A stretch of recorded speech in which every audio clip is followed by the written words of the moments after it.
गर्मियाँ गई हैं और बारिश का मौसम आ गया है। बारिश को बड़ा फैंटेसाइज किया गया है। फिर चाहे बारिश में बालकनी में बैठ के चाय के कप के साथ पकौड़ों को एंजॉय करने की बात कही जाए या फिर बारिश में नहाने की बात की जाए, बारिश होती नहीं है कि हमारे मन का मयूर भी नाचने लगता है। लेकिन क्या आप जानते हैं कि बारिश दरअसल इतनी लुभावनी नहीं है, इतना एंजॉय करने वाली चीज़ नहीं है, बल्कि आपको बारिश से डर के रहना चाहिए।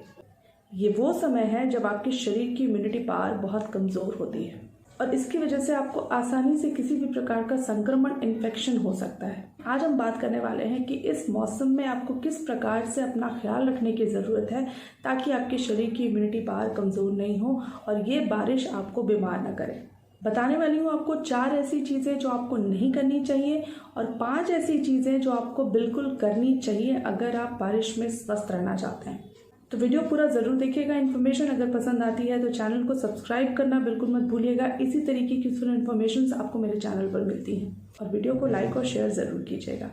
सबसे इम्पॉर्टेंट जो बात है समझने वाली वो ये है कि जब भी प्रकृति में किसी भी तरीके का बदलाव आता है तो उसी तरीके से हमारा शरीर भी रिस्पॉन्ड करता है। सेम उसी तरीके का बदलाव हमारे शरीर के भीतर भी आता है। हम प्रकृति से अलग बिल्कुल भी नहीं हैं। बात करें अगर बारिश की, तो जैसे बारिश के मौसम में हवाएं ठंडी चलने लगती हैं, मौसम ठंडा हो जाता है, ठीक उसी तरीके की कुछ चीज़ हमारे शरीर के भीतर भी होती है। बाहर बढ़ी हुई ठंड की वजह से और चलने वाली ठंडी हवाओं की वजह से शरीर के भीतर वात दोष बढ़ जाता है। अब अगर कहीं आग जल रही हो और हवा चलने लगे सडनली तो आग बुझ जाती है। ठीक उसी प्रकार से शरीर के भीतर जब वायु दोष बढ़ जाता है तो हमारे शरीर में जो डाइजेस्टिव फायर होती है, जिसे हम जठराग्नि कहते हैं, वो भी मंद बढ़ जाती है।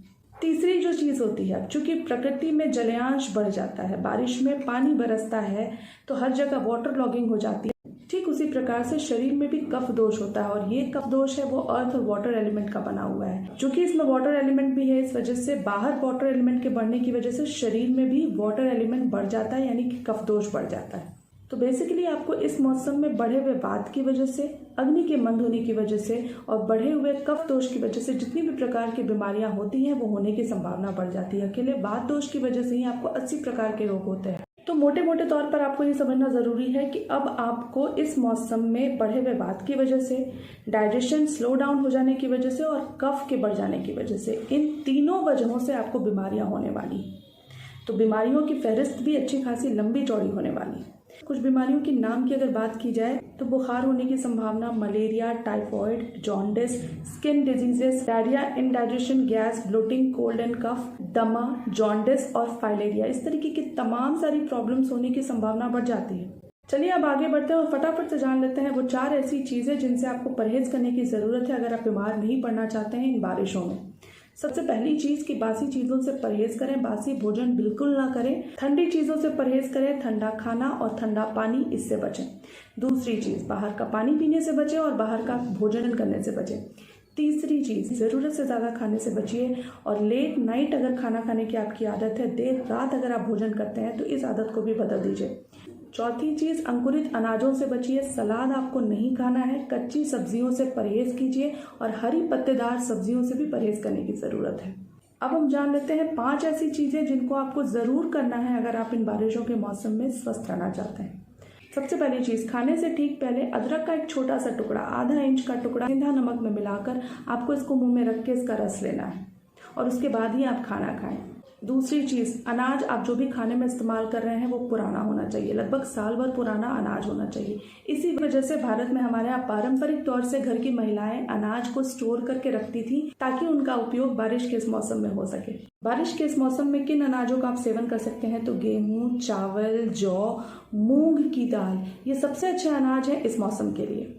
शरीर पर मालिश करें तिल के तेल की या सरसों के तेल की और उसके बाद ही आप स्नान करें। चौथी चीज़, एक नियम बना लीजिए, पानी ऐसा उपयोग में लाइए जो उबाल कर ठंडा किया गया हो।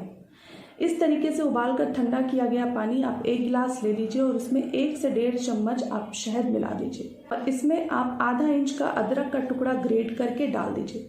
अब इसे अच्छी तरीके से मिलाकर 10 मिनट के लिए इस पानी को रेस्ट दीजिए और उसके बाद सिप सिप करके इस पानी को ज़रूर पीजिए।